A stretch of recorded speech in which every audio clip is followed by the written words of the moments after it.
All right, guys. Now let's talk about probably my second favorite marketing strategy that I have used, and you'll hear why in a second. So I know what you're thinking. You're probably saying invisible marketing. It sounds like another made up word, and yeah, it probably is. But it's the most powerful type of marketing. It is, and I'm probably going to say that about every single one of these marketing strategies. But I feel like they're all used differently, and that's why they work for me. So, invisible marketing is what you do, how you act, and how you serve your clients from the moment they enter your inbox and forever after that. It is providing such an amazing experience that they are now a friend who will stand up for you, fight for you, vouch for you, and sing your praises anytime anyone is looking for a photographer. So, your clients basically need to be your marketing disciples. And you can laugh at me, but I call it the Jesus business plan. So, let's just kind of think about this. Jesus poured his heart and soul into 12 men. And those 12 men shared his word and his teachings with the world to the point where 2,000 years later, we're still reading his word and singing songs to him. And y'all, regardless of your spiritual beliefs, you have to look at what Jesus did and learn something from it, even if it's just a business standpoint. Seriously. Like, he poured his heart and soul into 12 people. How many clients have you had thus far? Have you had at least 12? If so, you can make them basically your marketing disciples for your business, because that's what Jesus did. So here is my strategy. You want to love and serve each client so well that they become marketing disciples. So here's what I do. And you can take this, but know that you can 100% do what works best for you and your brand. Okay, here we go. When I get an inquiry, I immediately respond with a personalized email template. So I have an email template, but I tweak it personalized to their specific needs. Okay, so that is like their first impression of me. I then send them a style guide to help them prep for their session. I don't have to send them a style guide. I don't have to care how they look, but I do to help love and serve them well so that their pictures come out like the pictures of their dreams. This is invisible marketing. I then become friends on Facebook and Instagram, and I comment and like their stuff. The photographers that I've hired in the past didn't become my friends on Facebook. I mean, I think they still don't really care what I'm doing on Facebook and Instagram. But if they would have, I would have felt honored that they would follow me. So become friends on Facebook and Instagram and actually invest in their life. Comment and like their stuff. This is invisible marketing. I stay in contact with them, helping them with any questions. So let's just say client books me in October, but their session isn't until December. I'm not going to wait until the week before to message them and check in on them. No, I want to stay in contact. I want to be in the forefront of their mind a few different times before their session even happens. Like, hi, how are you doing? Checking in. Can I help you with any questions? Can I help you with choosing outfits for your family? Anything. Just stay in contact with them, helping them with any questions. This is invisible marketing. I do all money through Honeybook so that I am not physically taking their money or creating any awkward conversations. Y'all, money's sticky. Money is awkward. Money can feel icky. But thanks to Honeybook, I don't ever have to be the bad guy and take their money from their hands. And then if they're late on a payment or they forget to pay, guess what? Honeybook sends an automated message for me. That's basically like, hey, your payment is overdue. And whenever they comment back or message back, like, I'm so sorry, my payment is late, I say, oh, don't worry. That's just an automated message from Honeybook. Like, I'm totally fine. You're good, girl.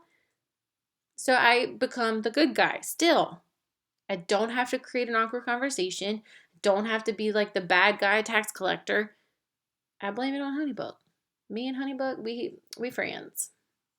Okay. I write notes and send gifts to my brides.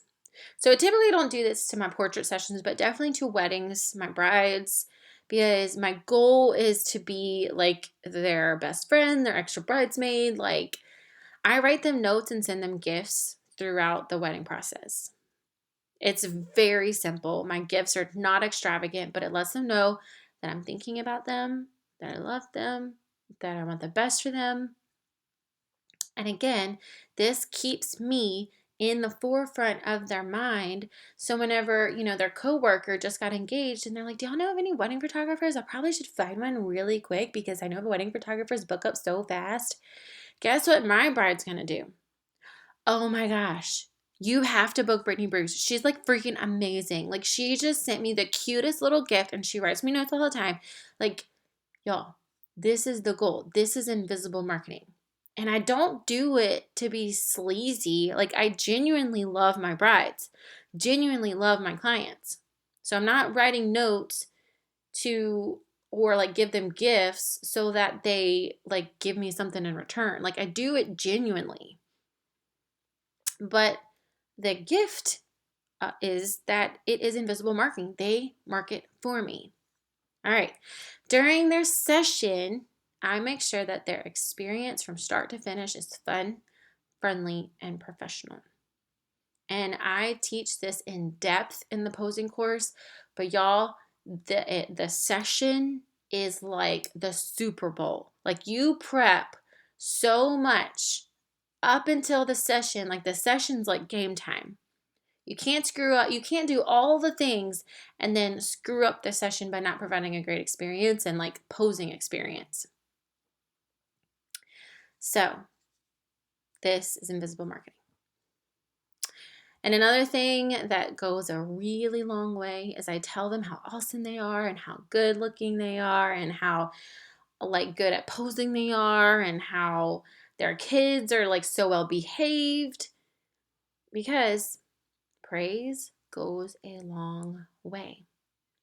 I also use their names because, y'all, it's the sweetest word to them. Like, it's science, and I say that a lot, but it really is. It's science. When you say somebody's name, it like triggers these neuron things in their brain. Like, I'm not going to go depth in this because I'm not a scientist, but I have read up on it, and it's a real thing. It's like whenever somebody says your name for the first time, you're like, oh, they know my name. Like, oh, they remembered my name. You immediately like them more. So use their names because it's the sweetest word to them, scientifically. Okay. Another thing during their session or during the wedding day, whatever it is, I help. I help with the baby. I hold the dress. I become friends with mom. I help grandma.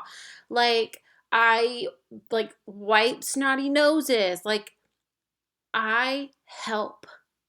And I never say, oh, that's not my job. And y'all, I've been around people who do this. I've been around people who are like, I'm just a photographer. Like, that's not my job. If you want people to sing your praises later on, it better be your job. Help out. Going above and beyond and being way more than the blonde that takes pictures. That's the ultimate goal. Go above and beyond. Help. And then after the session, I send them a sweet message thanking them. This can be through email. This can be a written letter. Like, y'all, people just want to feel like they mean something and that they're just not another check in your checking account. Really. Like, people just want to feel like humans. People want to feel relational. Like, that's what people want. And so if you can send a quick email that's just thanking them for choosing you and hiring you to be their photographer, like telling them how great they were, that is going to go so far. And then sneak peeks, blog features, social media shout outs. These are the little things that are going to make them feel loved and served, and they are going to market for you. Obviously, we know this. This has been something that I preach all the time. You want to deliver twice as many images as expected. Like twice as many. If you tell them you're going to get 20 images on your mini session, you better give them 40. Why? Because they're not expecting it. They're going to be appreciative of it, and they're going to come back to you because they know you're going to go above and beyond. And they're going to tell their friends and family about you. Y'all, all of this is invisible marketing. How? Because if someone says, hey, do you know a good photographer? I'm looking for a family photographer because we need family updated pictures. My prayer is that they won't say, yeah, you should check out Brittany Bruce. Yeah, she's good. Brittany's good. Yeah, I think she's got a website. No, like I want them to say, oh my gosh, you have to hire BB. She's amazing. She did this and then she did this. And oh yeah, oh my gosh, she did this. And then, oh yeah, we liked our pictures. Like, I want them to say like all the things that like I did. And then like, oh, the cherry on the top is that we got beautiful images. That's the goal. That's invisible marketing. Having your clients market your business for you. And y'all, 99% of my inquiries start like this. Literally, like I'm not exaggerating. 99%. There's like the 1% who's like, hi, I found you on Instagram, or hi, I found you, blah, blah. But 99% of my inquiries say, hey there, I was referred to you by most of all of my friends, so I wanted to inquire with you about our upcoming wedding to see if we can afford you. Like, that's the goal. That's the goal. Invisible marketing boils down to loving and serving the clients that I have. I'm not going to like get down on myself because I only have 12 clients this year. Like, no, I'm going to love and serve those clients so hard that next year I'll probably have 24 clients. And then the following year, I'll probably have 48 clients. And so on and so on. Love and serve the clients that you already have. Y'all, it's the little behind the scene, invisible things you do for them over time that amount to not only fans for life, but friends for life. And you guys, I'll be breaking down the client experience in the next module, but just know that no Facebook ad or blog post or Pinterest post will ever market your business for you like your clients will. So don't waste your time there. Spend your time and your energy with your people. That is where you need to spend your energy. So, here are your action steps. I want you to list every single step of the process your client has with you. Like the moment they inquire, and then the next step, and the next step. Like think about every single step you can possibly think of, and then figure out how you can go above and beyond with every single step. Yes, you are allowed to use the things that I do because it's not like some kind of specific like personal brand thing that I do. Like if you rewatch this video, you'll see that I was just a decent human being to these clients. So don't feel like you're copying and pasting and you have to think of something out of the box. No, like this is definitely something you can copy and paste and not feel icky about. Because the things that I just shared with you, are really just loving and serving. That's it. It's loving and serving and helping and figuring out ways you can make their life better. That is invisible marketing.